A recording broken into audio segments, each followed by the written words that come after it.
Cukup bagus, Dok. Sangat bagus ya. Oke, siap, Iya, siap. boleh bisa langsung share screen Dokter Setio sambil Suci akan membuka Zoom call kita pada malam hari ini. Baik, Bapak Ibu Siap. sekalian, selamat malam. Assalamualaikum warahmatullahi wabarakatuh. Terima kasih sudah Salam. bergabung bersama Suci dan juga Dokter Setio pada malam hari ini untuk membahas mengenai topik yang sungguh ini menjadi salah satu highlight kita ya, khususnya juga beberapa organisasi kesehatan dunia juga highlight obesitas sebagai salah satu penyakit serius.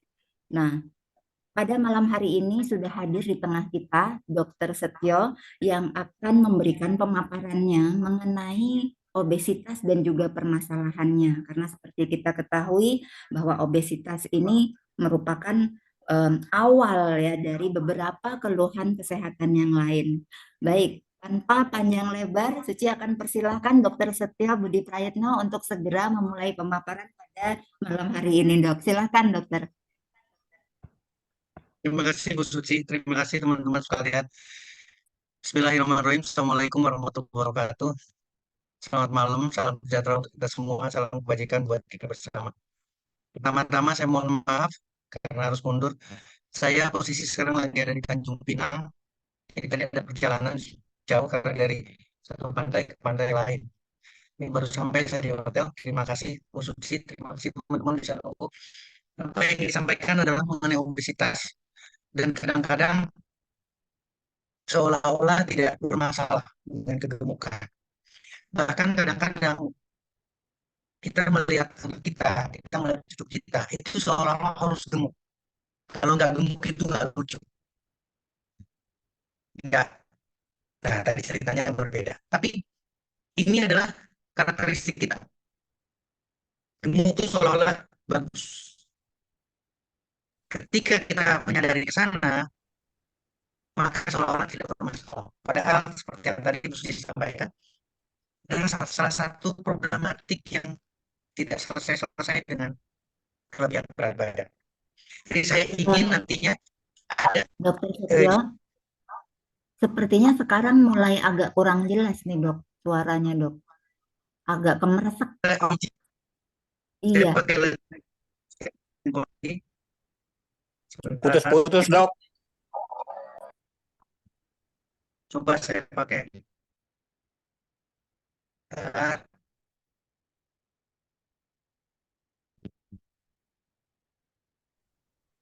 Suaranya putus-putus, Dok.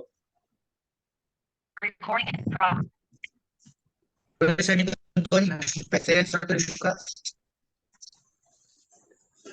iya. Mungkin apa ada em, pengaruh kamera juga kali, Dok. Seperti biasa. Ya,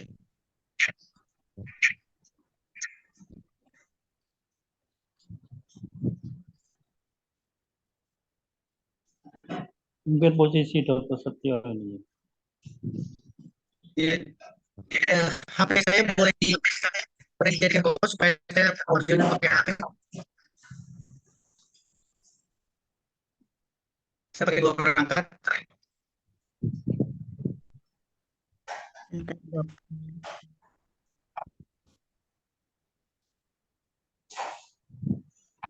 Dokter join dengan akun lain, Dok. Sekarang suara saya cukup bagus. Masih agak terputus sih, Dok. Ini sudah terputus, saya udah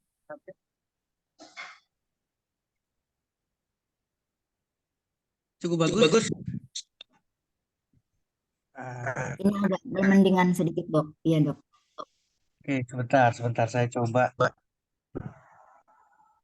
Nah, ini tadi terang nih, Dok, suaranya, Dok.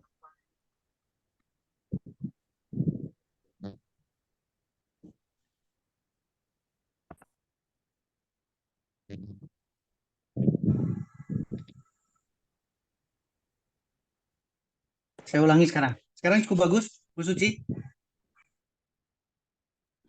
Iya, Teman-teman, sekarang oke. bisa terima suara saya? Sekarang Bagus, lebih Dok, bagus. Lumayan, udah. Bagus ya? Lebih bagus?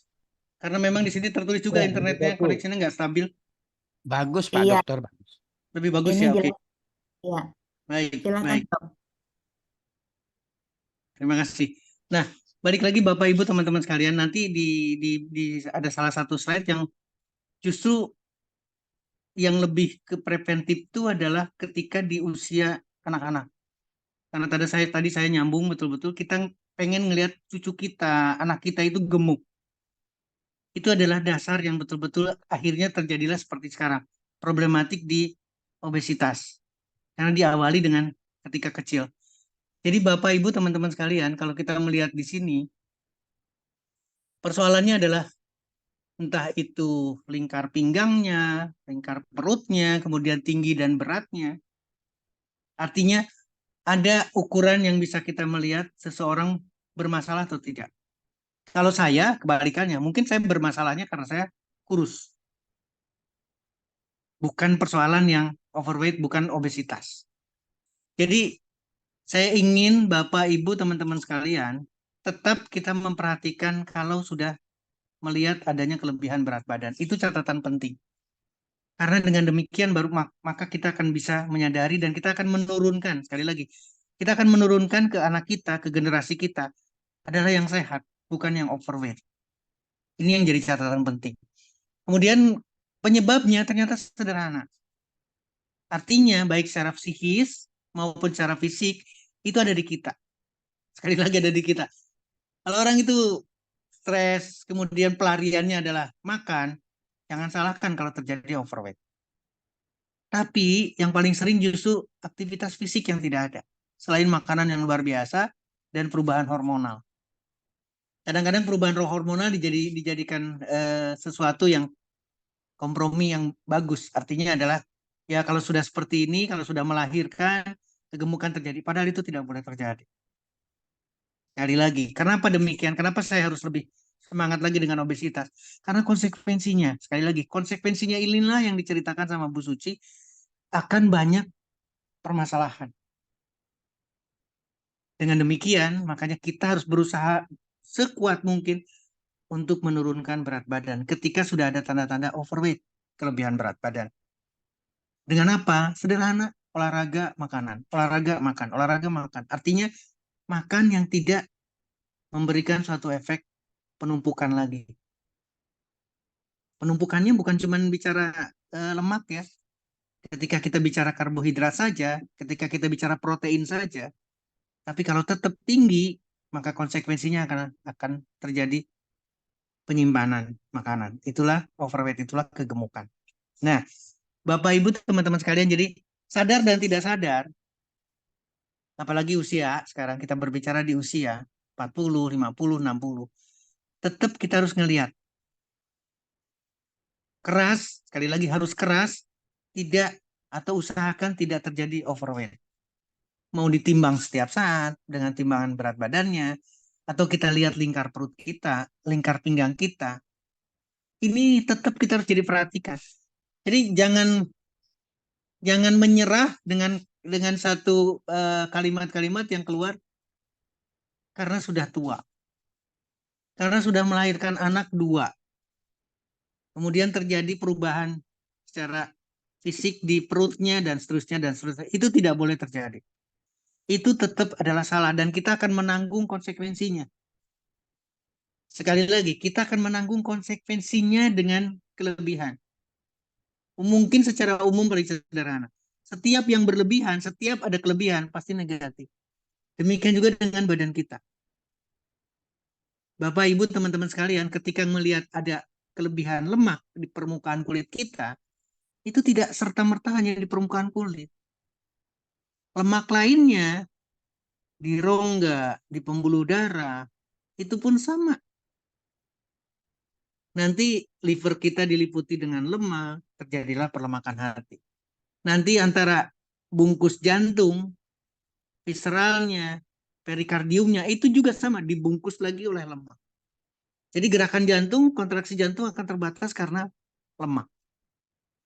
Bukan cuma di perut.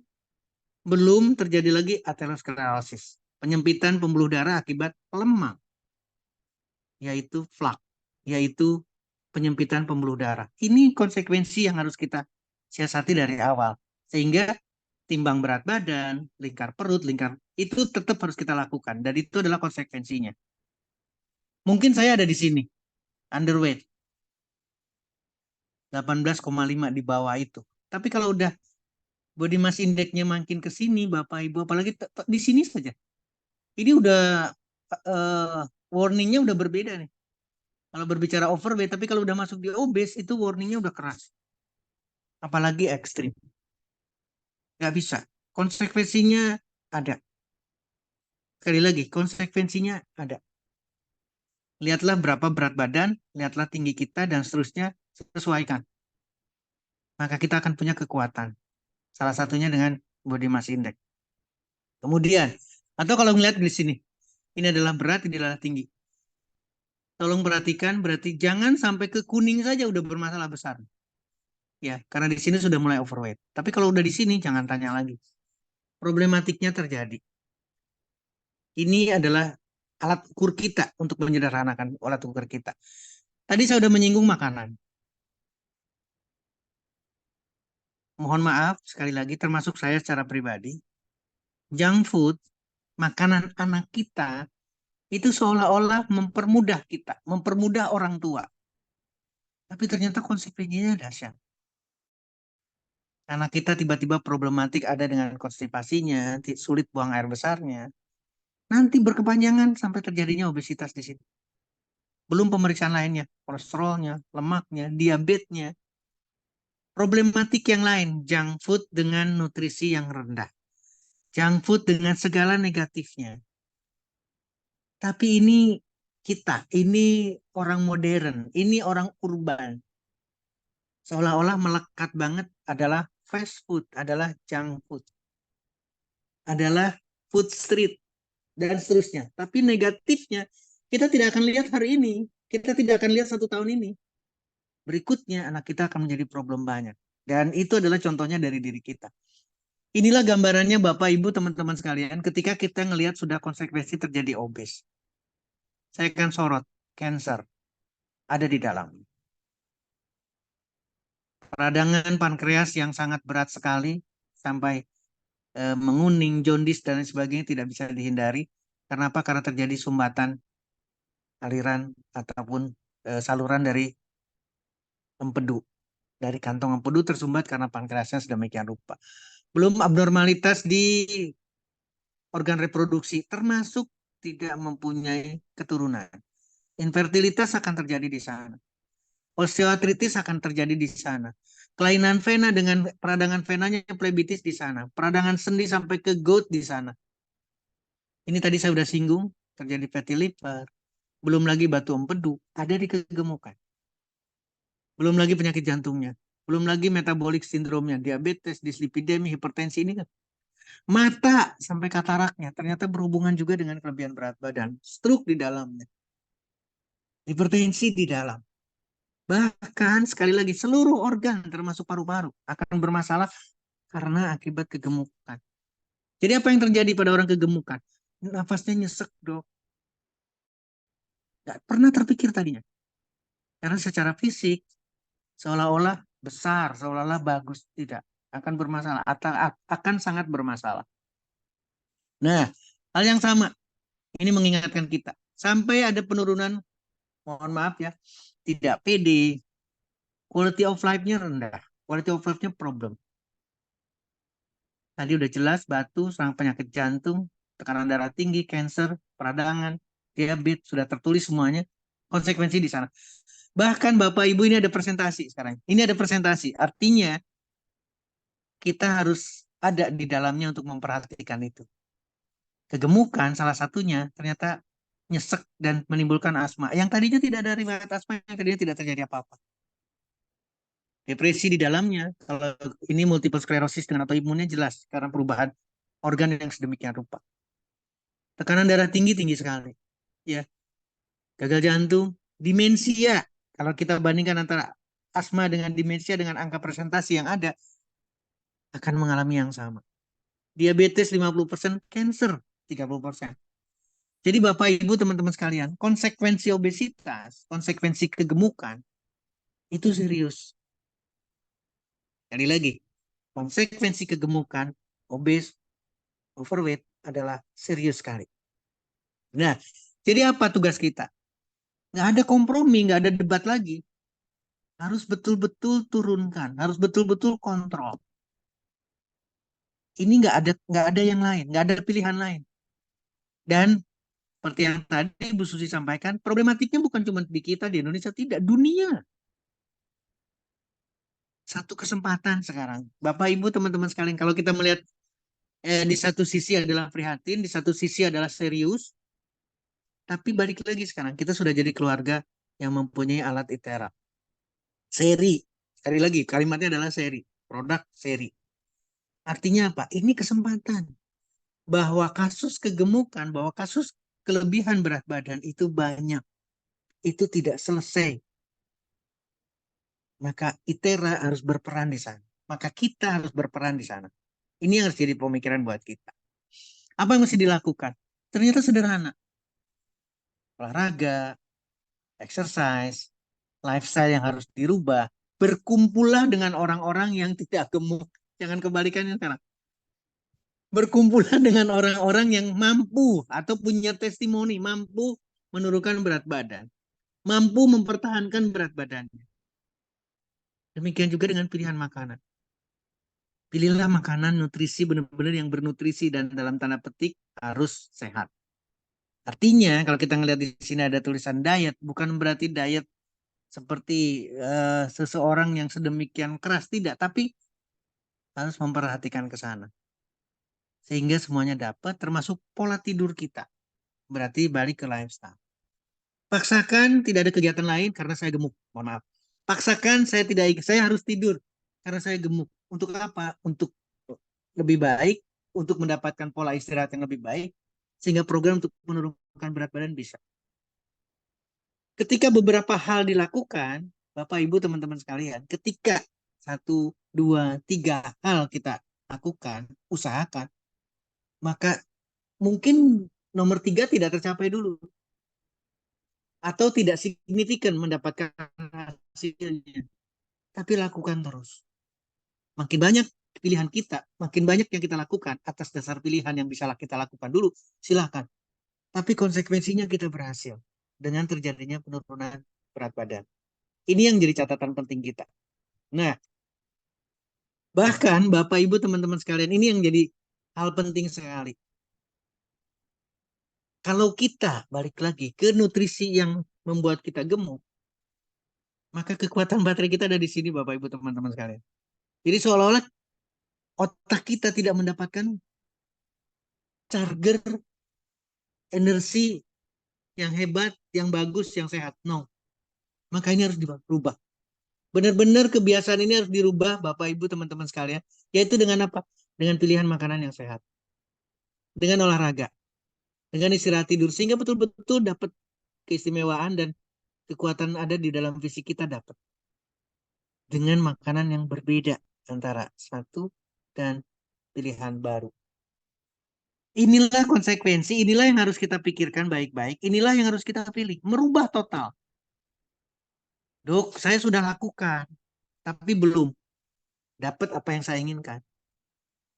Apa yang harus kita jawab? Berarti usaha kita belum keras.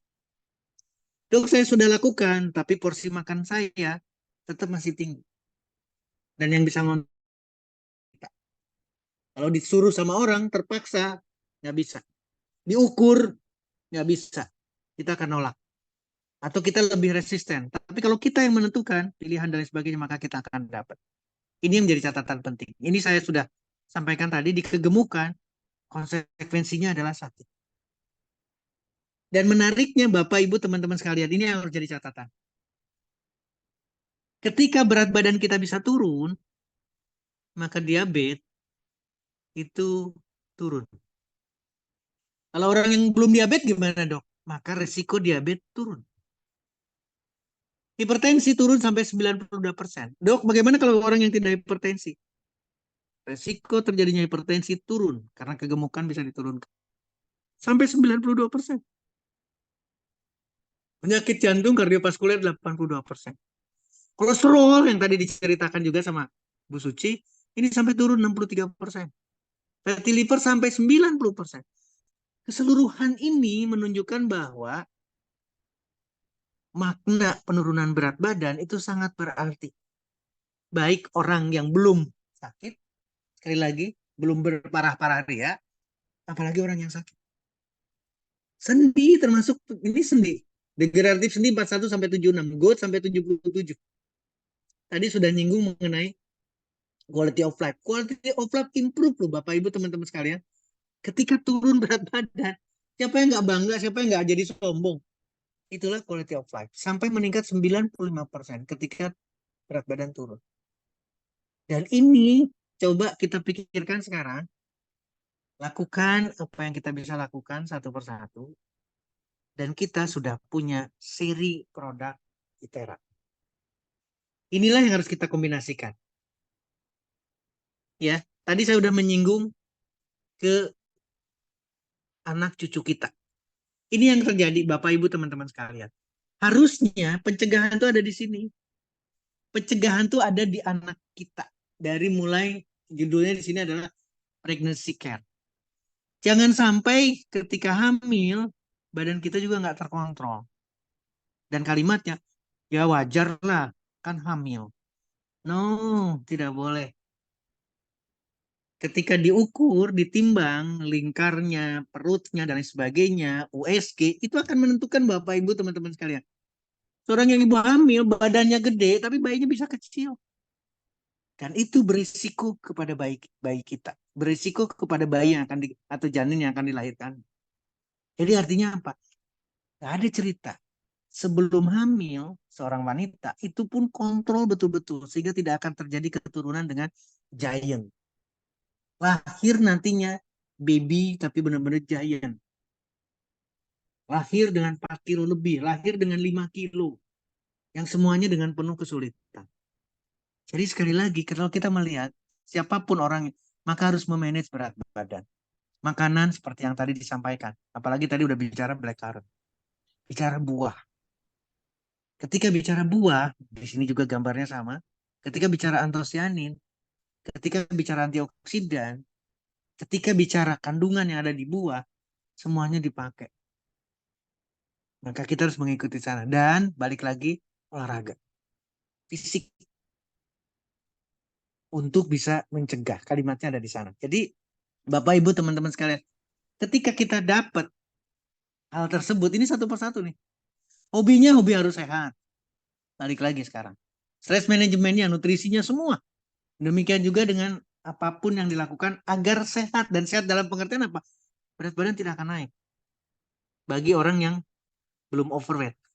Kembali lagi sekarang. Orang yang sudah overweight dengan melakukan yang sama, maka turun. Produktivitas kerja bagus. Lifestyle-nya juga dilihat enak. Kumpulnya dengan lingkungan-lingkungan yang sehat juga. Entah itu bersepeda, entah itu tidak berhentinya olahraga dengan jalan kakinya, larinya, dan lain sebagainya. Semuanya tertuju pada sehat. Nah, ini juga sama. Ini udah dibahas tadi. Bapak, Ibu, teman-teman sekalian. Inilah penyebabnya. Sekali lagi. Memang genetik tidak bisa dihindari. Sekali lagi, genetik tidak bisa dihindarkan. Punya tulang yang besar, tulang yang panjang, maka dia akan besar, gede, dan seterusnya. Tapi tetap body mass index-nya, lingkar perut dan lingkar pinggangnya, itu menjadi pusat perhatian kita. Penyebab tidak bisa, katakanlah sudah terlanjur kegemukan. Tapi kita harus concern dengan akibat ini. Diabetesnya, penyakit jantungnya, mah yang sampai gek dan gak selesai-selesai, itu juga kegemukan. Belum fatty liver, belum gangguan lambung, belum gangguan paru-paru, belum gangguan organ lain. Maka tugas kita, Bapak Ibu teman-teman sekalian dengan ITERA, seri produk ITERA-nya, maka pencegahan. Nggak ada lain. Harus tidak terjadi overweight. Harus tidak terjadi kegemukan. Untung tadi bicaranya diawali, walaupun tidak resmi katakanlah, tapi berbicara mengenai produk. Produk dan umumnya sekali lagi, mayoritasnya adalah buah. Mayoritasnya adalah sayur. Maka saya ilustrasikan dengan fotosintesa. Ini yang dibicarakan tadi. Meskipun di sini tidak ada gambar blackcurrant, tidak ada gambar yang ada di produk private life-nya. Tapi paling tidak ada semuanya. Akan bisa mewakili.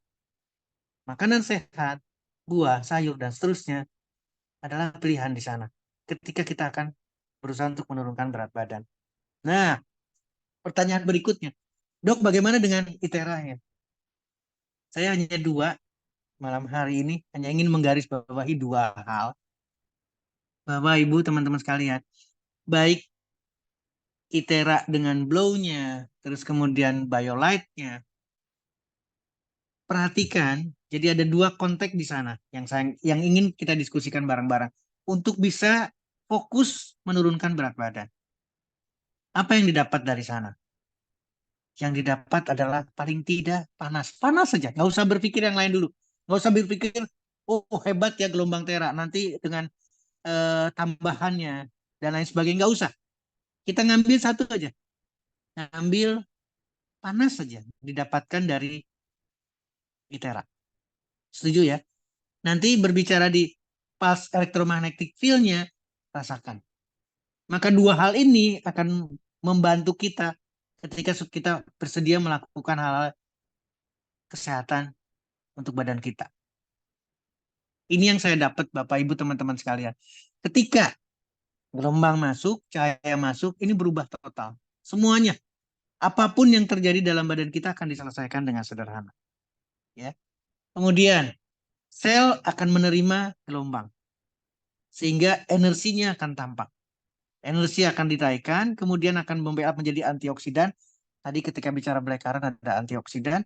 Antosianin adalah antioksidan luar biasa. Maka tubuh juga dapat dari sinar. Dari gelombang, dari tera. Kemudian inflamasi sudah jelas. Saya selalu menyampaikan ini. Ketika kita blow badan kita, itu sama dengan diberikan stres tapi ringan. Tapi ternyata stres ringan itu sangat menyehatkan. Apalagi rutin. Sekali lagi, apalagi rutin. Maka autofagi akan terjadi. Ketika autofagi terjadi, sel lemak yang metabolismenya jelek, itu akan dihambat. Proliferasi yang mengarah ke kanker akan dihambat. Karena ada autofagi. Nah, saya ingin menunjukkan beberapa literatur sekarang.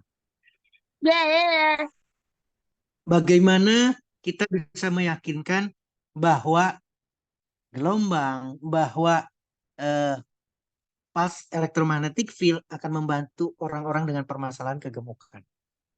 Ini obesitas, heat therapy. Ketika heat therapy dipakai, maka kita dapat Bapak Ibu teman-teman sekalian. Nggak usah ragu. Kenapa? Karena ini literatur. Ini jurnal ilmiah. Maka akan didapatkan hal yang kita harapkan.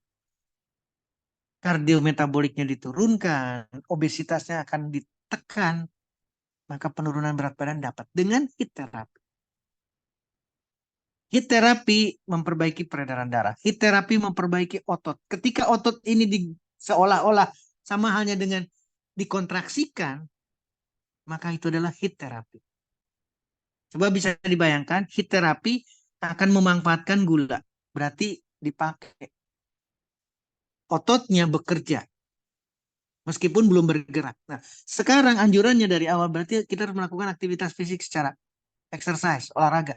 Ketika ditambah lagi dengan olahraga, ITERA, terapi, olahraga. Maka dapatnya double dan tidak mungkin tidak berhasil. Penurunan berat badan. Kemudian, literatur yang lain.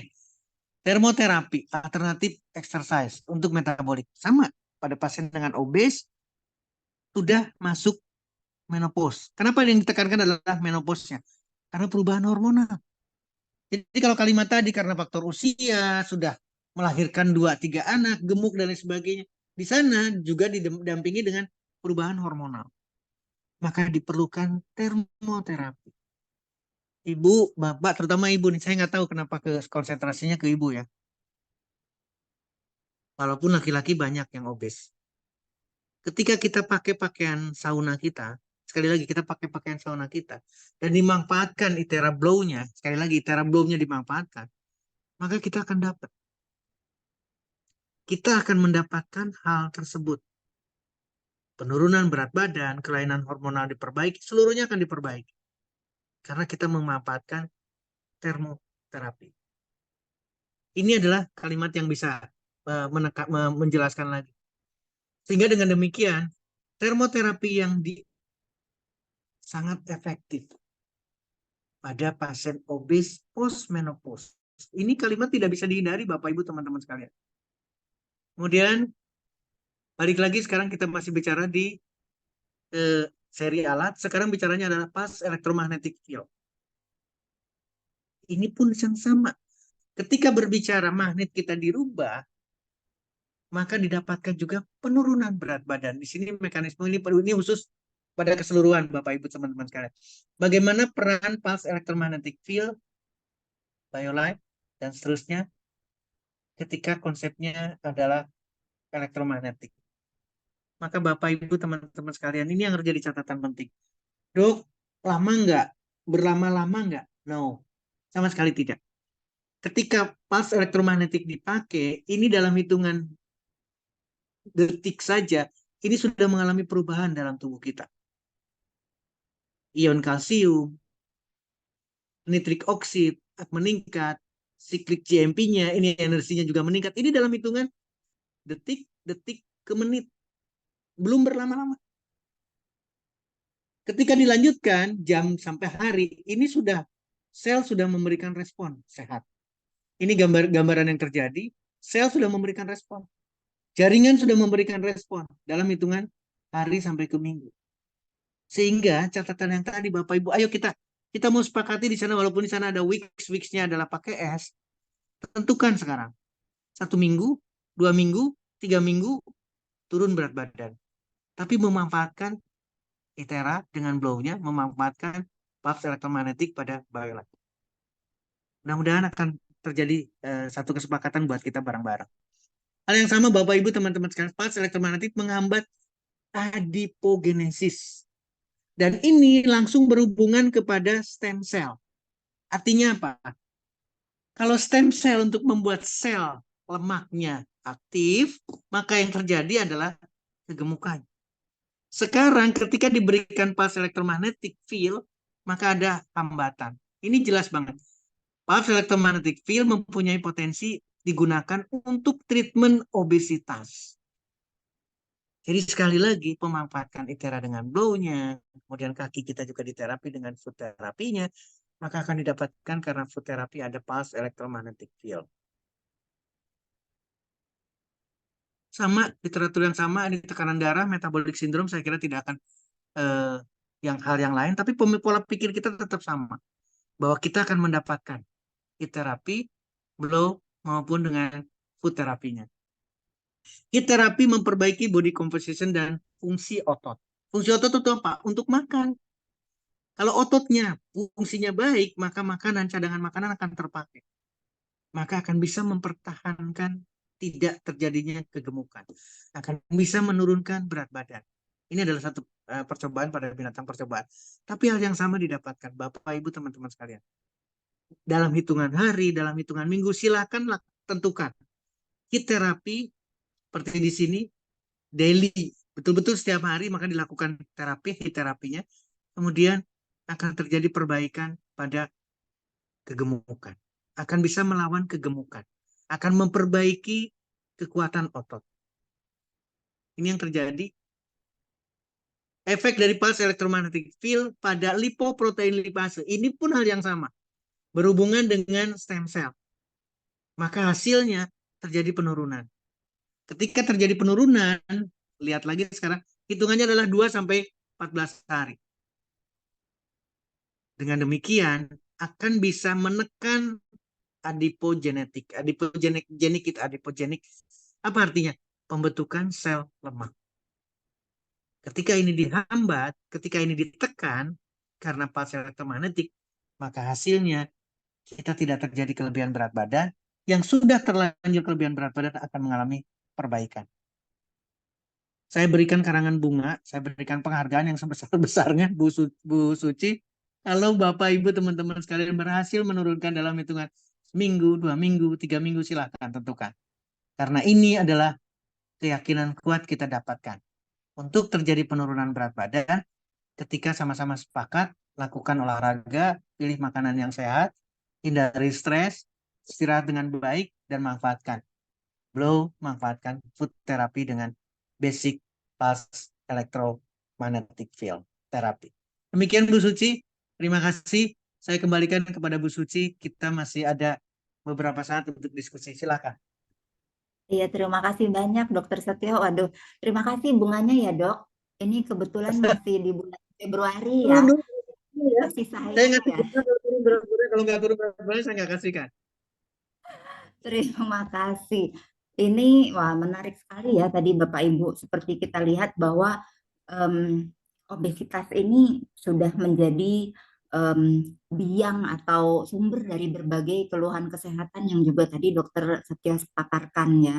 Karena memang jujur nggak mudah Dok ya untuk menghindari satu menghindari stres. Untuk kuliah yang dia kuliah opo, Kemudian untuk yang menghindari tapi juga sobat makan pun iya nah, di itu bawah kita nanti nggak bisa ya.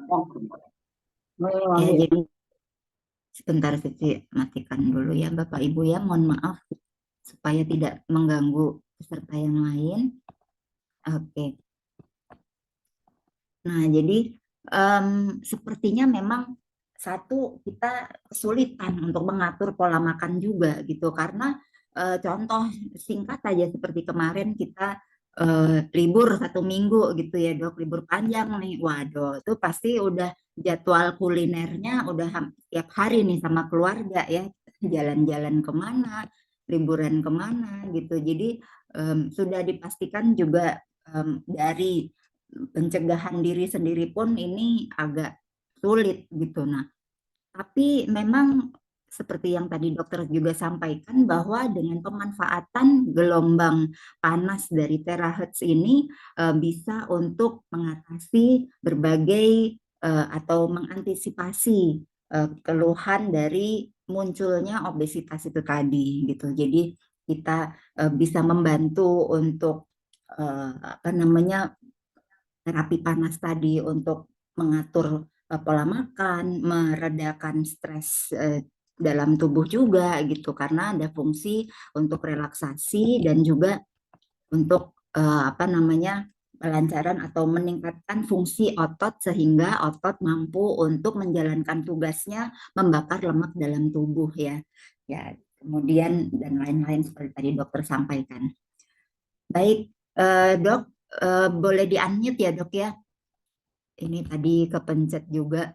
Sambil Suci akan bacakan beberapa pertanyaan dari peserta. Kita urut dari atas. Ini ada Pak Adi. Nah ini Pak Adi bertanya, ada teman beliau yang beberapa tahun lalu mengalami obesitas dan juga hipertensi. Oleh dokter yang bersangkutan diberikan obat hipertensi dan juga harus diet. Saat ini sudah nggak obesitas, tapi tetap terus minum obat hipertensinya, Dok.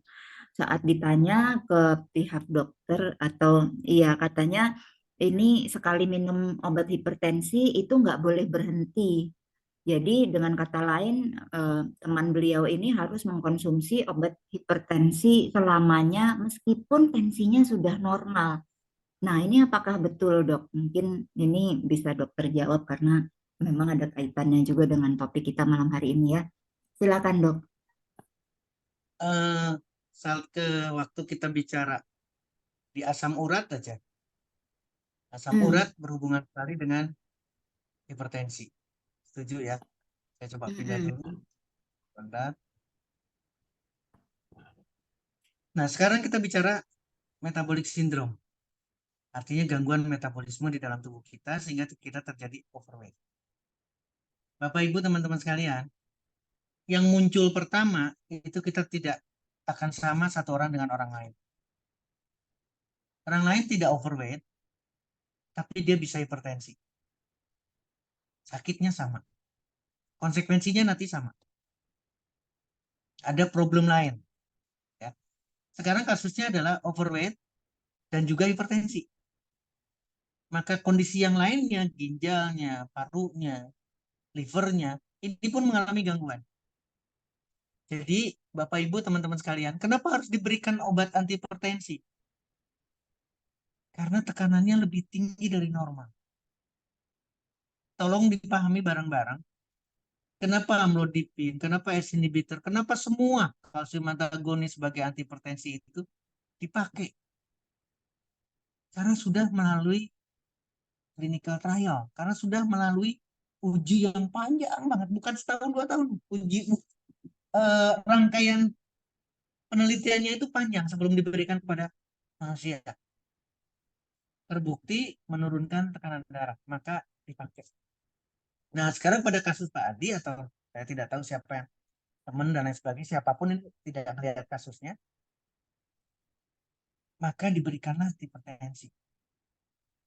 Dan umumnya, sekali lagi umumnya ini balik lagi sekarang, fokusnya adalah pada tekanan darah.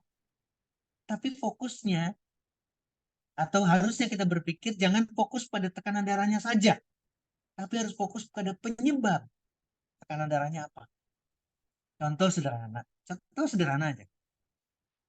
Ternyata tingkat stres orang ini tinggi sekali.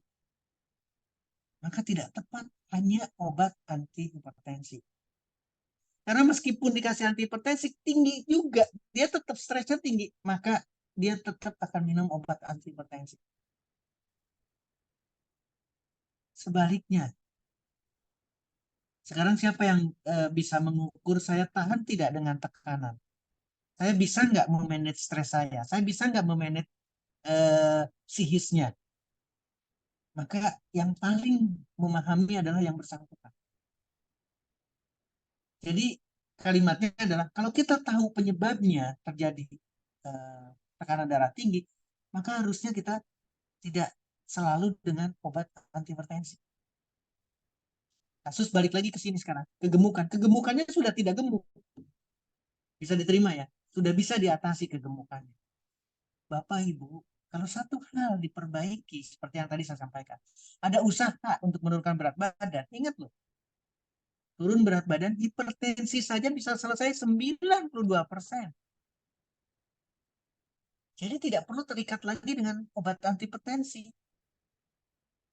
Ketika kita dalam tanda petik sekarang, aduh dok saya nggak bisa, saya takut. Dengan kalimat takut dan tidak bisa, maka tidak akan lepas dari obat antihipertensi itu. Kenapa demikian? Karena takutnya dan tidak bisanya akan menyebabkan tensi tinggi. Jadi apa artinya? Balik lagi dengan obat antihipertensi. Jadi kasus ini menggambarkan ke semua orang, ke kita semua, pola pikir kita. Apakah perlu dengan obat terus-terusan? Tolong lihat penyebabnya.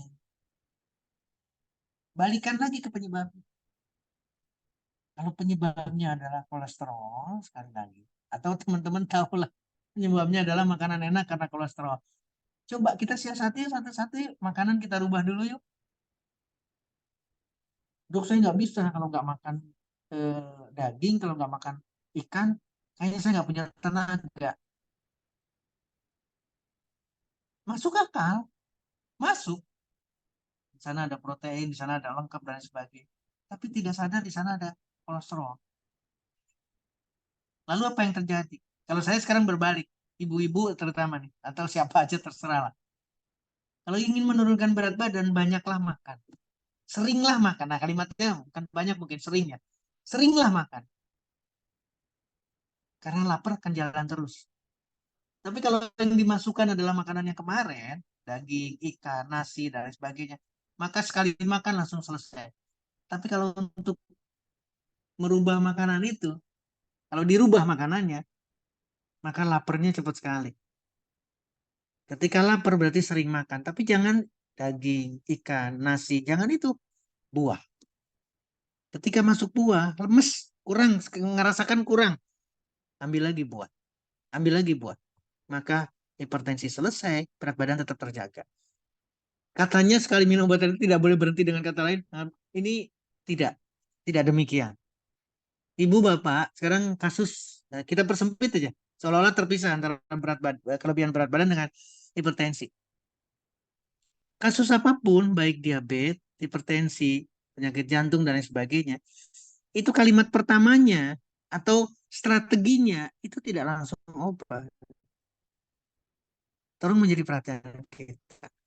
Tidak langsung obat, lifestyle dulu yang dirubah. Bisa nggak dengan pendekatan non farmakologi, berarti tanpa obat dulu, bisa selesai nggak? Atau ada perbaikan tidak? Kalau ini ada perbaikan, dengan pendekatan non farmakologi dia dapat, tapi tidak ke sana. Tapi belum ke sana, tidak perlu harus ke sana. Jadi balik lagi ke kasusnya Pak Adi, lakukan pendekatan non farmakologi lebih banyak dari makannya, dari olahraga, sampai kita tahu, oh iya ya, ternyata tekanan darah tidak sehebat ketakutan tadi. Saya boleh ilustrasikan Bapak Ibu teman-teman sekalian. Ada seseorang yang hipertensi saja, kasusnya jelas hipertensi.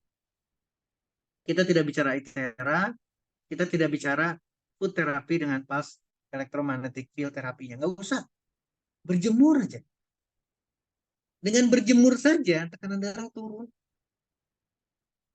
Teman-teman kita, saudara-saudara kita di Surabaya, itu setiap mau olahraga, memang gerakan tersendiri dan lain sebagainya. Tai Chi lah katakan.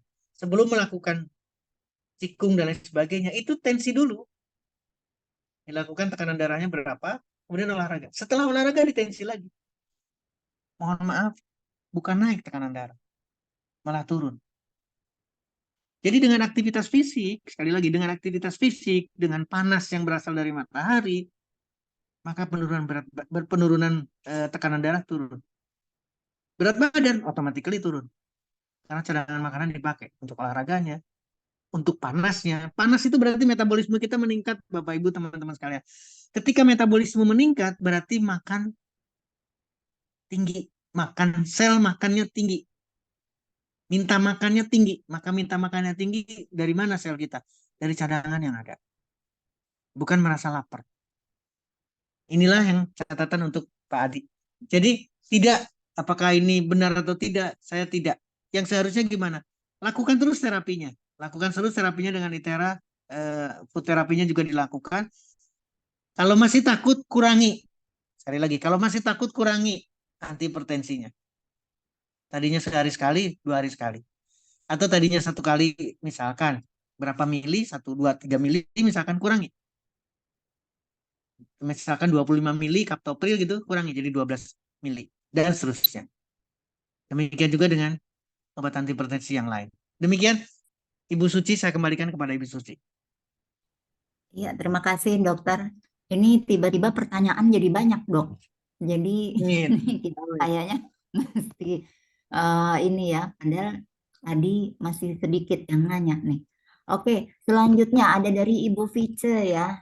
Dok, maaf di luar topik, tapi tanya soal manfaat ITERA terhadap asam lambung yang akut. Oh, mungkin masih ada kaitannya nih dok dengan pencernaan ya, asam lambung. Meskipun ini sepertinya juga kita pernah bahas di beberapa kesempatan yang lalu, tapi mungkin dokter bisa sampaikan lagi untuk Bu Vice ya. Silakan dok. Bapak Ibu teman-teman sekalian, balik lagi tadi, saya ingin menyambung lagi. Yang kita berikan tuh pendekatan bukan kimia. Jadi tidak diberikan antihipertensi. Sekarang kasusnya adalah lambung. Tidak diberikan obat untuk melawan asam lambung. Bukan. Jadi apa sebetulnya dok? Tadi udah ada gambaran, ketika badan kita di blow, seolah-olah kalau nanti tanyakan yang lebih tepat. Saya tidak ingin punya jawaban yang jadi membuat keraguan. Kalau ada satu titik, sekali lagi ada satu titik atau satu sinsei yang memberikan, bukan sinsei saja tapi siapa aja dari teman-teman yang bisa menentukan ini loh titiknya untuk pencernaan, ini loh titiknya untuk lambung. Balik lagi sekarang, pakai apa? Pakai ITERA. Pakai apa? Pakai panas. Pakai apa? Pakai gelombang. Apalagi bicaranya kalau pakai food terapi.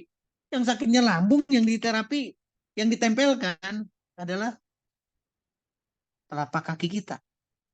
Jadi ini balik lagi ke pertanyaan di sini. Ada yang tanya soal manfaat ITERA.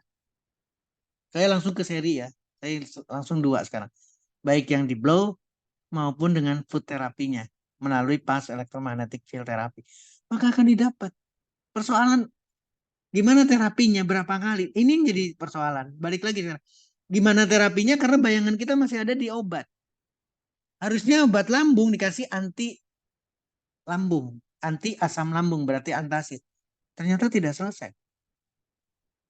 Tapi ketika di blow, blownya yang mana dok? Ini yang saya katakan. Kalau disampaikan, dikasih tahu, nanti mungkin Bu Suci akan melengkapi. Silakan. Tapi dengan di blow badan kita saja, badan kita, dengan food therapy saja yang tidak ada hubungannya, tidak tampak kelihatan lambungnya, itu pun sama. Lambung yang akut atau sakit gastritis akut ini selesai. Duduk, apalagi kombinasi. Blow juga, kemudian hal yang sama. Asalkan tidak berlama-lama. Kalau di sini ada terapi berapa kali, silakan bisa 2-3 kali. Katakan minimal 2 kali lah. Tapi tidak berlama-lama. Dengan demikian, akutnya akan berkurang, dan kemudian tidak terjadi apa-apa dengan lambungnya. Jadi sekali lagi Bapak Ibu teman-teman sekalian, jangan punya bayangan lagi ini obat hipertensi, ini obat lambung, ini obat A, ini obat B. Bukan. Yang kita bicarakan fisika. Yang kita bicarakan gelombang. Yang kita bicarakan panas. Gak ada hubungannya. Tapi, balik lagi. Kalau Bapak Ibu teman-teman menyimak, ketika kita di blow, metabolisme kita meningkat. Apa sih yang ada di tubuh kita itu metabolisme? Metabolisme itu adalah reaksi kimia. Jadi pendekatannya adalah fisika, diberikan pancaran gelombang, diberikan atau didapatkanlah peningkatan suhu di sana, heat. Ternyata reaksi kimia yang ada dalam badan kita, meskipun kita tidak memberikan kimia, tidak memberikan chemical, tapi berubah banyak. Lambung yang bermasalah, luka-luka lambung, sekali lagi luka-luka dan lain sebagainya, itu pun diterapi dengan tangga-tangga selesai. Tidak terjadi lagi besoknya, lusanya, kemudian lagi minta lagi obat lambung lagi, obat mah lagi, enggak ada. Mungkin nanti ada yang mau cerita, silahkan. Ketika diterapi dengan rutin, tadinya gastritis akut, nggak mengarah ke kronis. Tapi kalau sekali lagi balik lagi ke obat mah malah terjadi kronis dan terjadi GERD. Karena yang diselesaikan karena fokusnya adalah pada asam lambungnya, bukan pada penyebabnya. Dan lambung tidak berdiri sendiri. Lambung ada di badan kita. Jadi yang diterapi adalah badan kita. Yang diterapi adalah tubuh kita. Coba ambil bayangannya. Kenapa dahsyat ya food therapy itu. Hanya suruh duduk, kemudian dimanfaatkan alatnya, operate oleh seseorang, dibantu oleh seseorang, dan hasilnya dahsyat. Itulah pemanfaatan. Jadi balik lagi ke Ibu Fice, apakah ada manfaatnya? Yes, 100% selesai dengan gangguan lambung. Demikian Bu Suci, terima kasih. Iya, terima kasih kembali dok. Tadi pemaparannya mungkin Suci juga ingat dokter pada waktu itu menyampaikan bahwa dengan food therapy ya, baik itu bio yang besar maupun juga bio light, meskipun ternyata itu di kaki yang jauh dari lambung tadi mungkin kalau dokter mau katakan, cuman ternyata di telapak kaki ini ada titik lambung juga, ada titik jantung, ada titik. Jadi dari titik akupunktur itu memang syarafnya terpusat di telapak kaki gitu ya dok. Makanya kenapa dengan melakukan terapi di kaki atau foot therapy ini juga bisa nyampai ke beberapa organ yang tadi dituju gitu. Dan tadi dokter juga sampaikan justru lebih bagus juga apabila dikombinasi. Jadi iya bisa dapat semua dan seluruh tubuh merata gitu karena kembali yang dibetulkan pada dasarnya adalah tubuh keseluruhan ya, metabolisme tubuh keseluruhan, bukan keluhan-keluhan tertentu gitu ya. Kurang lebih begitu ya dok ya. Oke, selanjutnya dari Pak Sentek Wibianto. Nah ini beliau bertanya ada sakit radang usus yang sudah setahun diterapi, 2 bulan pakai ITERA tapi belum ada perubahan, masih tetap sakit. Hmm, mungkin dokter bisa eh, Boleh, bantu. saya bisa tangkap ini. Boleh. Yang saya terima begini, Bu Suci, Bapak Ibu, Pak Santek Bibianto di Bekasi juga sama. Yuk kita sama-sama berpikir yang berbeda, ya. 2 bulan diterapi dengan ITERA, hasilnya belum signifikan. Meskipun saya seyakin-yakinnya di tingkat selnya, di tingkat yang tidak terasa, itu sudah mengalami perubahan karena 2 bulan bayangkan terapinya. Kenapa demikian, Dok? Kenapa terjadi demikian? Karena mengandalkan satu. Jadi saya sudah beli ITERA. Mungkin saya ilustrasikan kalau bicara ITERA di sini masih alat blow. Oke. Saya sudah beli itu, saya sudah pakai. Jadi seolah-olah, sekali lagi seolah-olah, radang sendi akan diselesaikan oleh satu istimewa dari gelombang tera yang ada di ITERA. Blow. Ini kesalahan juga. Kenapa? Karena sandarannya adalah kesehatan. Seolah-olah itu yang menyelesaikan semuanya. Tidak. Apalagi peradangan usus. Apalagi satu kondisi yang sangat serius. Jadi maksudnya apa, Dok? Usahanya jangan satu. Sekali lagi, usahanya jangan satu. Makanan. Apalagi 1 tahun. Makanan harus sudah dirubah. Kenapa demikian? Karena yang menyebabkan radang, karena yang menyebabkan kelemahan di usus, yang menyebabkan tidak hebatnya, tidak bagusnya usus kita, adalah juga beberapa faktor yang utamanya adalah makanan. Nah, ilustrasinya begini Bapak Ibu teman-teman sekalian.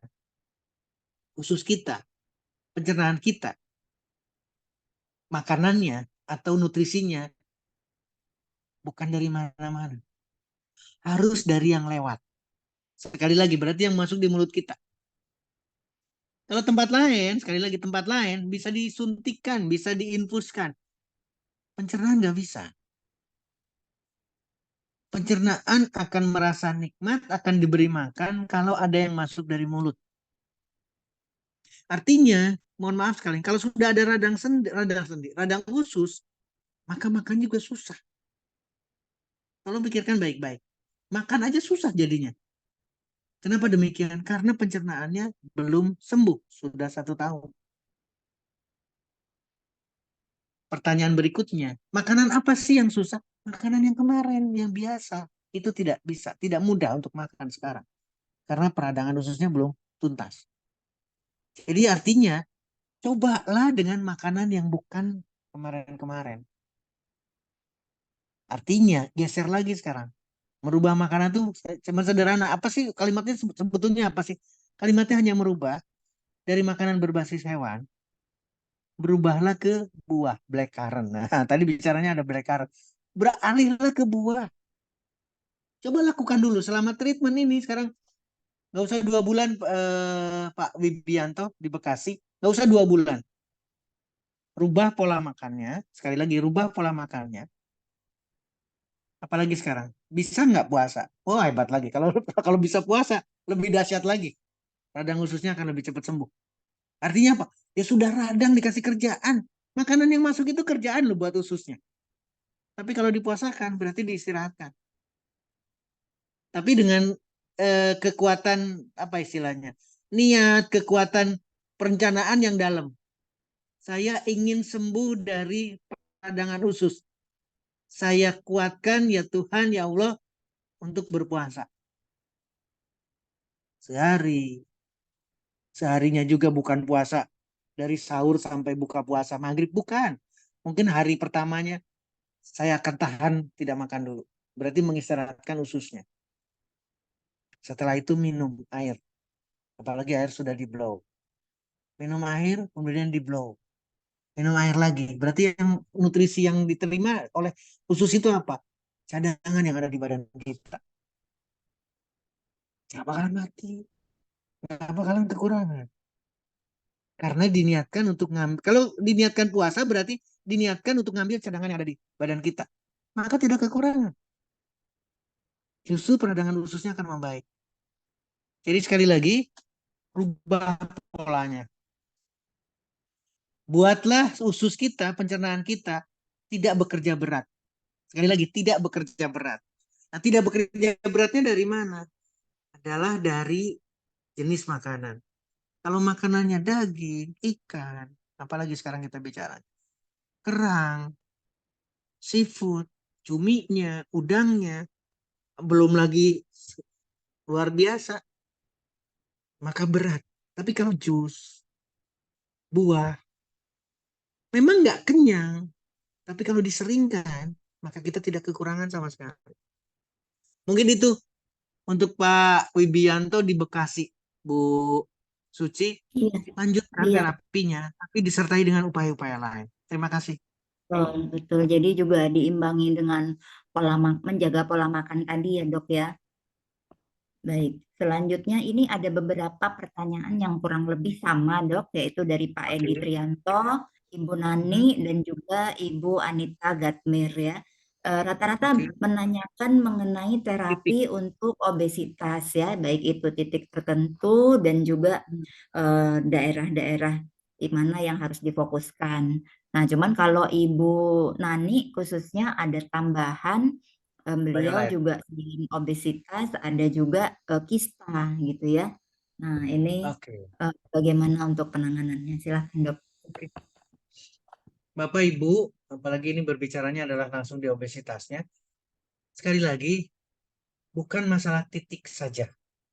Kalau bicara titik, maka nanti akan lahir atau balik lagi kita akan berorientasi pada lemak yang ada di permukaan badan kita. Sekali lagi, orientasi kita nantinya adalah pada posisi mana lemak itu berkumpul.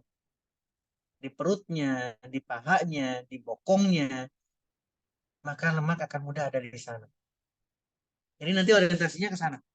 Terapinya ada di sana. Padahal, sekali lagi, padahal itu hanya tempat.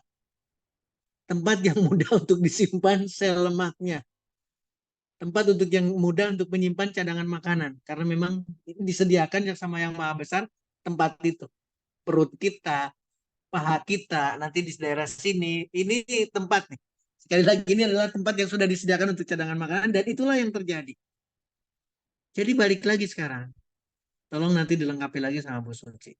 Titiknya nggak perlu titik yang lain kecuali SOP yang dilakukan. Tapi rutinitas dan keinginan kita untuk turun itu kuat. Apa maksudnya? Berarti niat untuk turun berat badannya kuat, satu. Yang kedua, makanannya dirubah. Oke, sekarang kompromi nih. Dokter selalu bicaranya vegetarian atau vegan. Tidak. Bukan itu maksudnya. Kalau makanannya masih basicnya yang kemarin, maka lemak dan kolesterol, demikian juga dengan karbohidratnya, itu akan mudah disimpan. Maka kita tidak akan lulus-lulus dari ujian obesitas. Oke, dok saya nggak bisa vegetarian. Nggak apa-apa, tapi tolong imbangi. Mohon maaf sekali lagi. Kita lagi ada di depan kita ada udang, tapi di pinggir-pinggirnya ada brokoli. Paham maksud saya? Udang enak, tapi di pinggir-pinggirnya ada brokoli. Ambillah, makanlah brokolinya juga. Jadi seimbang. Ketika makan, ada pertanyaan. Ada baby kailannya mau dibuatkan nggak? Kenapa kita nggak minta? Supaya kenyangnya kita bukan dari makanan enak saja. Maka kita ada apa namanya? Ada rem. Dibantu untuk menyelesaikan itu. Satu. Yang kedua, porsinya juga sama. Nggak bakalan mati kita kalau makan separuh. Nggak bakalan kekurangan kita kalau makan separuh. Coba kita kurangi. Oke, sekarang saya nggak bisa separuh. Oke, 3/4 dulu lah. Ini kompromi. 3/4 dulu lah. Silakan. Tapi niatnya dikurangi. Jadi sudah jenis makanannya ditentukan oleh kita. Adalah makanan atau buah yang kita sukai. Bukan dikasih petunjuk sama orang lain. Porsinya juga kita tentukan juga. Dan ITERA, apalagi di sini sudah ada punya BioLite, itu maka akan double. Lalu bagaimana dengan kistanya? Sama. Persoalannya adalah antara kista dengan obesitas sama. Tadi saya sudah menyampaikan bahwa ketika obesitas itu akan dekat sekali dengan kejadian cancer. Oke, sekarang jangan cancer, kita bicaranya yang lebih sederhana, kista. Itu pun terjadi. Jadi bagaimana menyelesaikan? Turunkan berat badannya, kistanya juga sama akan mendapatkan satu perbaikan, akan mendapatkan satu penekanan. Karena kita menurunkan berat badan. Jadi turun berat badan, kistanya, dan seterusnya, itu akan selesai. Pertanyaan ini, balik lagi sekarang, bukan bicara di titik. Atau sesuai titik yang ada di brosur. Nah, ini kalimat yang bagus dari Ibu Anita. Ibu Anita menyampaikan, atau sesuai titik yang ada di brosur saja. Itu sudah akan menurunkan berat badan. Gak perlu ragu.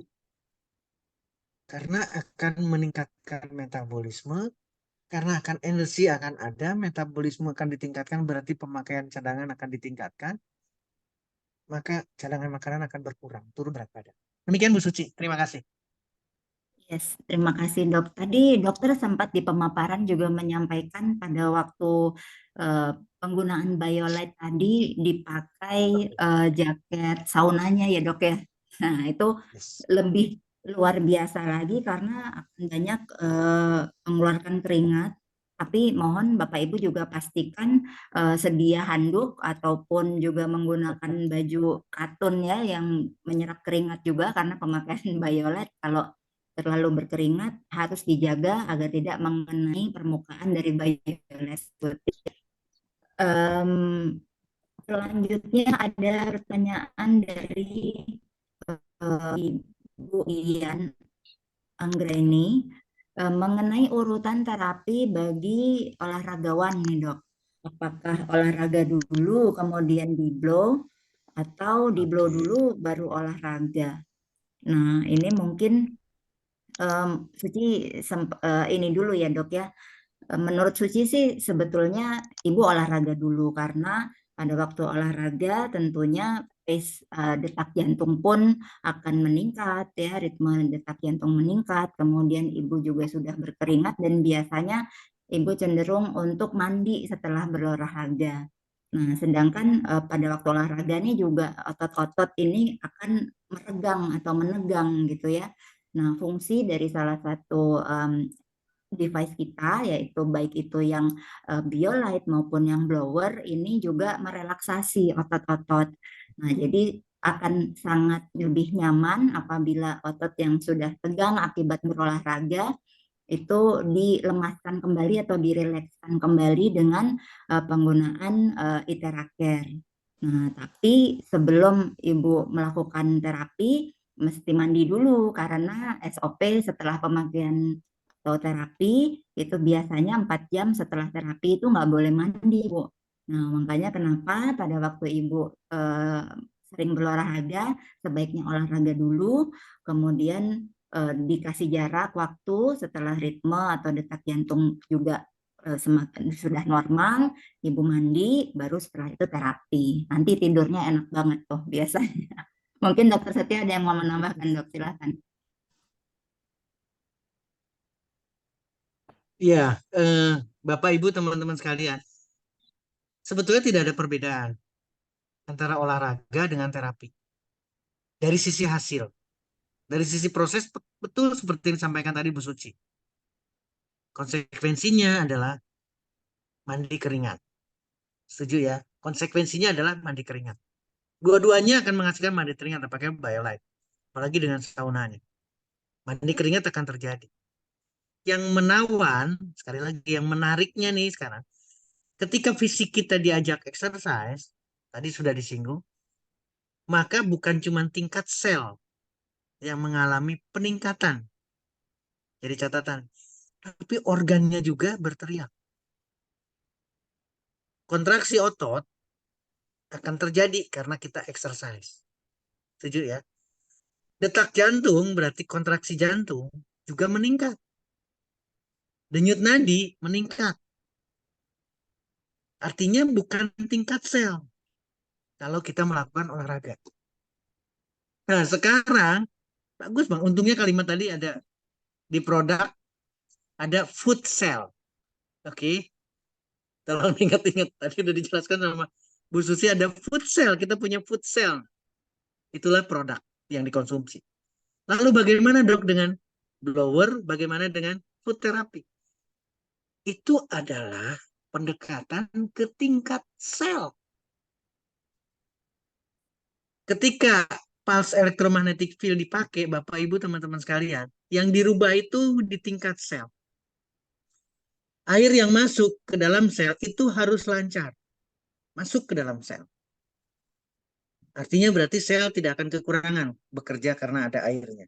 Tapi sampahnya, sampah pekerjaan di tingkat sel pasti ada dalam bentuk air juga kan? Harus keluar juga dengan lancar. Komunikasi sel yang satu dengan sel yang lain tidak boleh ada gangguan. Apalagi sekarang nutrisi. Nah, nutrisi yang masuk berarti nutrisi yang sehat dimasuk. Harus sesempurna mungkin karena menggunakan blower dan food therapy. Masuk. Optimal didapatkan. Balik lagi, kalau ada air tadi, terus kemudian ada nutrisi juga sama, berarti harus keluar juga sama. Harus ada keluar lagi dalam bentuk sampah. Itu pun harus sempurna. Itulah pekerjaan pulse electromagnetic field therapy. Jadi artinya blower dan pulse electromagnetic field melalui food terapinya adalah pendekatan terhadap tingkat sel. Memang tidak bergerak badan itu karena bukan fisiknya, bukan organnya, tapi di tingkat sel. Dan ibu bapak teman-teman sekalian nggak ada perbedaan antara sel kulit, sel tulang dari sisi selnya. Semuanya perlu makan.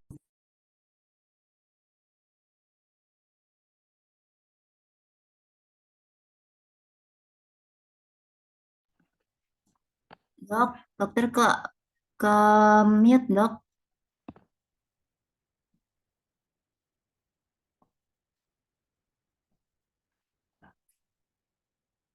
Kepencet mute, Dok. Boleh di unmute lagi, dokter.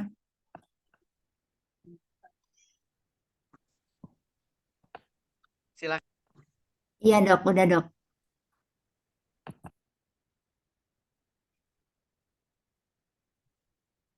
Dok, tadi yang kalimat terakhir sempat hilang, Dok. Mungkin dokter boleh sampaikan kembali.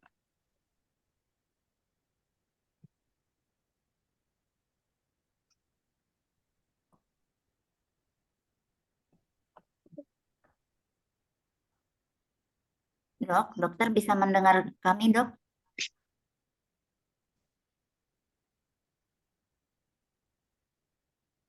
Oke, mungkin kita lanjut ke pertanyaan berikutnya ya, Dok.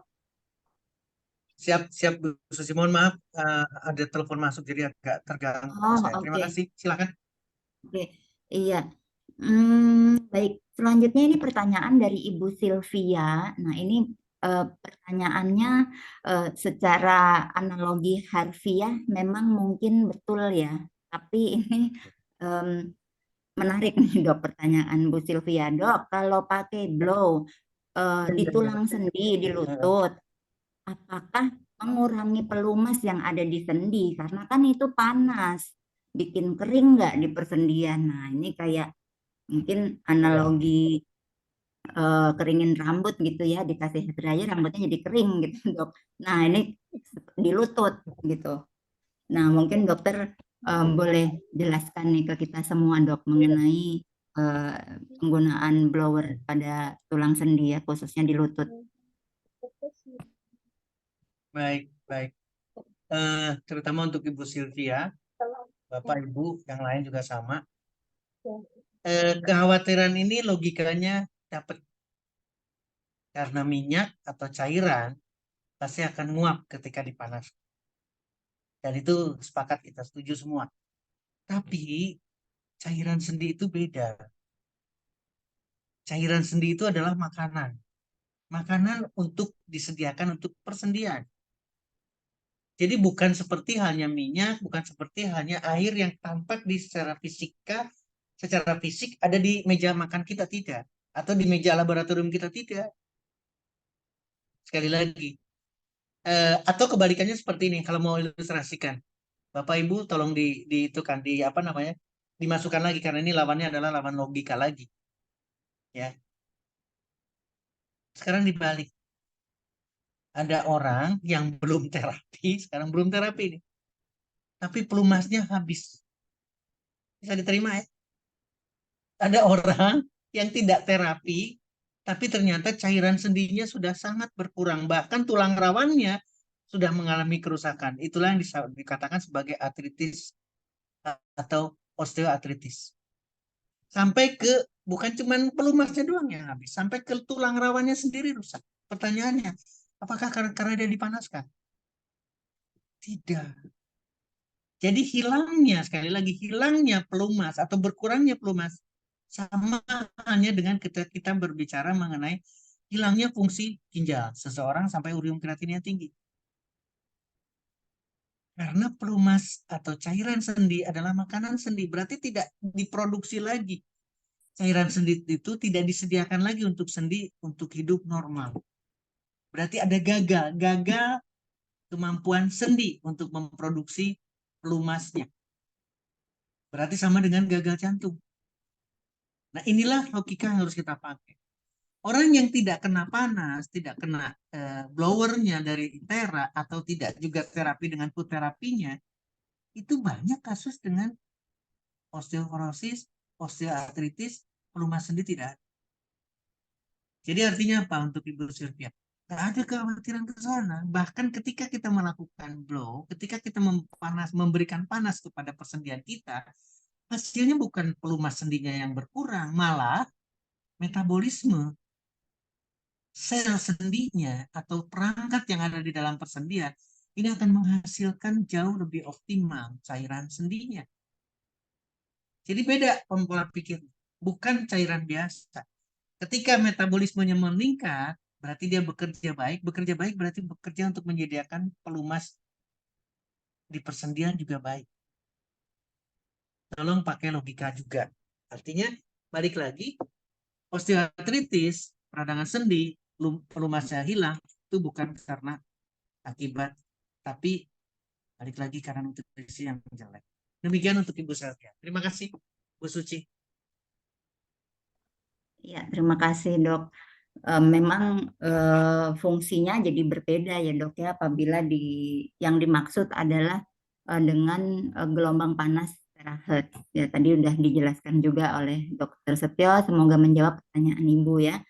Kemudian ini ada pertanyaan dari Bu Esti. Ini Bu, untuk Bu Esti mungkin nanti setelah tayangan ini di-upload di YouTube, Ibu bisa mendengarkan secara langsung kembali karena tadi pertanyaan Ibu sudah sempat kita bahas di awal diskusi ya Bu ya.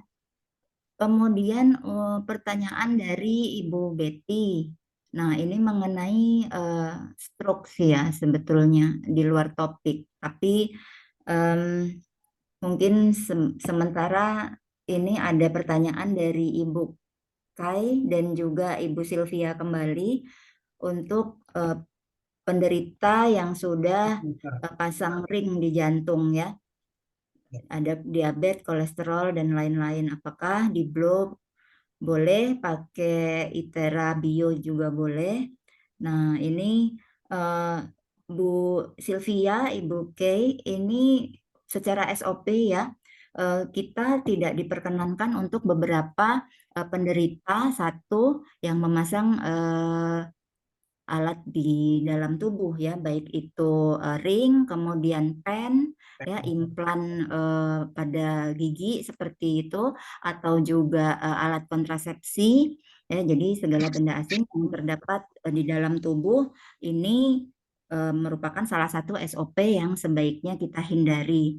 Kemudian yang kedua adalah untuk penderita atau luka terbuka, ya patah tulang atau setelah operasi ini harus juga diberikan jarak karena masih adanya pendarahan atau luka terbuka. Selain itu, yang berikutnya adalah yang terpenting seperti pada wanita hamil dan juga menstruasi. Nah, khusus untuk mereka yang sudah pasang ring di jantung, mungkin sekilas Suci sampaikan bahwasanya untuk penggunaan ITERA Bio karena gelombang tera yang terdapat pada alat tersebut ini masing-masing orang impact-nya akan berbeda, penyebaran apa namanya gelombang teranya ke dalam tubuh ya, ke atas ya. Jadi setiap orang nggak sama, ada yang bisa cepat, ada yang bisa lambat, dan juga tergantung dari penggunaan volume yang ditentukan.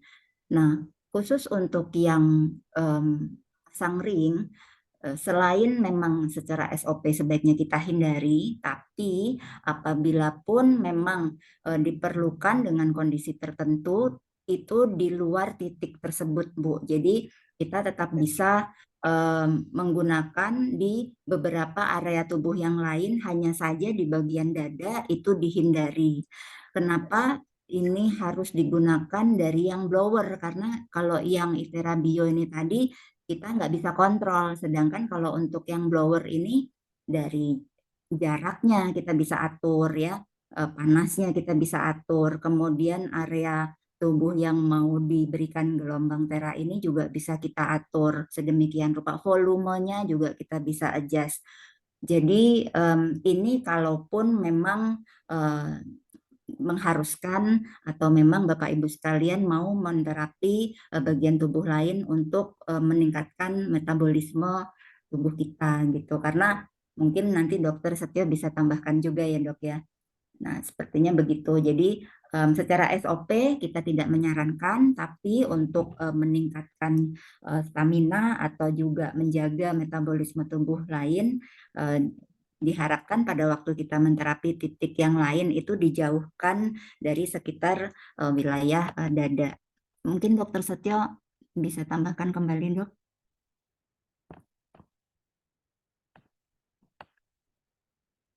Dokter Setio mute ya ini dua-duanya ya. Mungkin salah satunya bisa Oke, suara saya ya.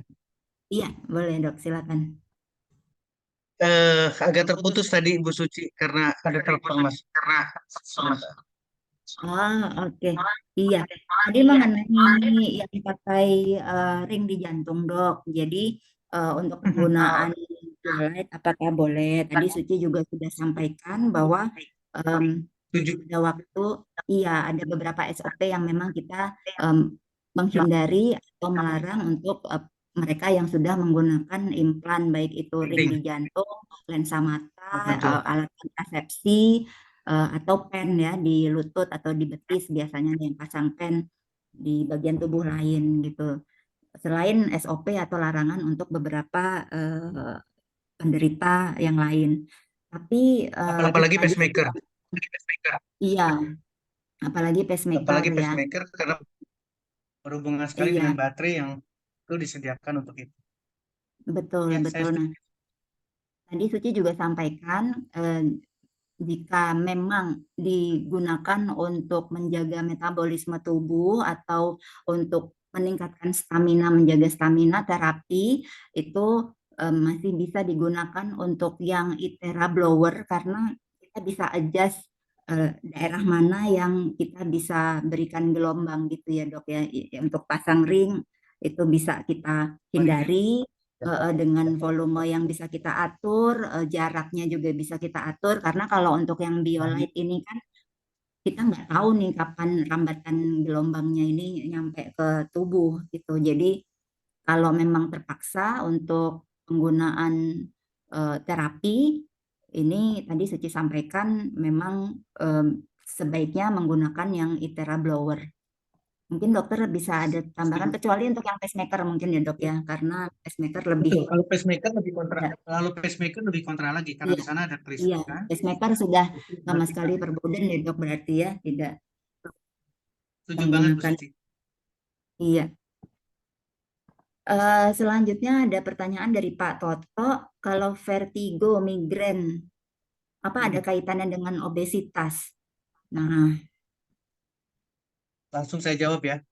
iya Dok, Jelas. silakan Dok. Jelas ada ya Jelas. Dok ini ya. Tapi balik lagi ke yang tadi, migrain, vertigo adalah hubungannya dengan peredaran darah. Hubungannya dengan plak, penyempitan pembuluh darah, kurangnya perfusi darah di sana, kurangnya oksigen di sana, maka terjadi vertigo, maka terjadi kepala. Salah satunya dari sana. Kadang-kadang kita hanya masih berpikir atau sering berpikirnya adalah menyederhanakan.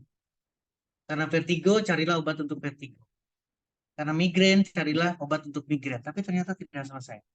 Karena persoalan dari penyebabnya itu kita tidak sentuh sama sekali. Nah, bagaimana dengan blow? Di mana blow-nya? Tubuhnya. Bukan kepalanya saja nih sekarang. Karena pembuluh darah bukan cuma di kepala. Peredaran darah yang lain juga harus diperbaiki. Dengan peredaran darah yang diperbaiki, berarti organ lain diperbaiki, jantungnya diperbaiki, perfusi darah, kekuatan pompa jantung akan didapat. Dan vertigo, migrain akan berkurang karena di blow. Karena menggunakan foot therapy. Nggak ada hubungannya sama sekali. Walaupun di telapak kaki ada kepala kita, ada titik, ada area yang dinyatakan bahwa itu adalah area kepala, area telinga, dan seterusnya. Demikian Bu Suci. Baik, iya. Terima kasih, dokter. Baik, dok. Sepertinya ini kita sudah menjawab seluruh pertanyaan dari peserta Zoom kita malam hari ini, ya, dok, ya. Jadi, dengan demikian, sepertinya Zoom pada malam hari ini bisa kita akhiri. Terima kasih banyak, Dokter Setio, atas pemaparannya. Selalu memberikan insight dan ilmu buat kita semua. Terima kasih ya, dok, ya. Bapak Ibu sekalian, terima kasih banyak sudah bergabung dengan kita di malam hari ini untuk membahas topik-topik seputar kesehatan dan juga manfaat penggunaan Iteracare untuk kesehatan Bapak Ibu sekalian. Kita akan jumpa lagi dengan pembahasan dengan topik yang berbeda minggu depan. Dan bagi Bapak Ibu sekalian, Suci ucapkan terima kasih, salam sehat selalu. Jangan lupa untuk senantiasa melakukan terapi setiap hari ya. Semoga Bapak Ibu dan keluarga senantiasa diberikan kesehatan oleh Tuhan Yang Maha Esa. Terima kasih banyak, selamat malam Bapak Ibu semua. Zoom pada malam hari ini akan segera kita akhiri. Selamat istirahat, sampai ketemu lagi di Zoom call berikutnya.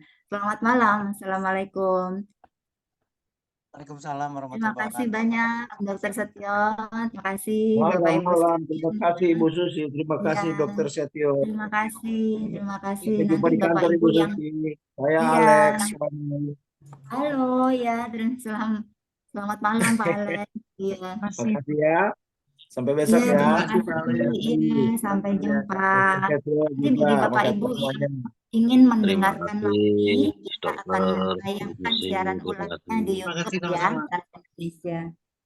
Baik, terima kasih. Selamat malam. Ilmu Terima kasih ya.